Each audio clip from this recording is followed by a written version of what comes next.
Today's devotional comes from Matthew chapter 26, verses 26 through 28, and it says this: While they were eating, Jesus took some bread, and after a blessing he broke it and gave it to his disciples, and he said, "Take, eat, this is my body." And when he had taken a cup and given thanks, he gave it to them, saying, "Drink from it, all of you, for this is my blood of the covenant, which is poured out for many for the forgiveness of sins."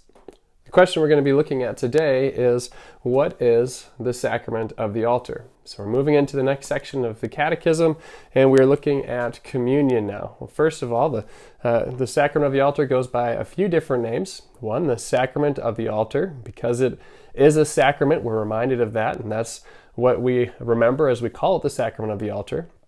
It's called the Lord's Supper, as we remember that we are being fed the Lord's body and blood, and so it's the Lord who is feeding us.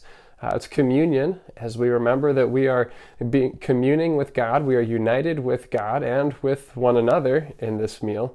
And also it's called the Eucharist, which is an older word for a different language, I guess, for giving thanks. And we give thanks to God for this gift, for feeding us his body and blood.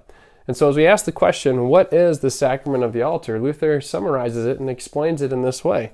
He says, "It is the true body and blood of our Lord Jesus Christ, under the bread and wine, given unto us Christians to eat and to drink, as it was instituted by Christ himself."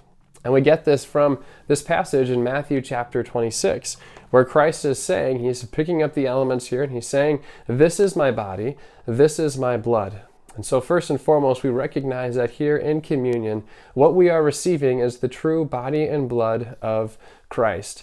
And we recognize that it's a confession that we recognize by faith. We don't necessarily understand how everything works out, but we understand that this is what Christ has said, and so we receive his word as he said it.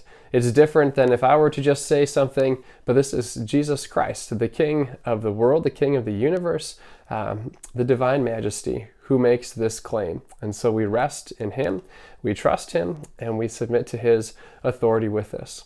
And in the next couple of weeks, we'll be looking more at this, looking at the benefits of it, looking at where Christ has instituted this sacrament, as we recognize that Christ is the one who tells us to do this and has given this to us and many other things. So I invite you to come back again next week as we look more into communion.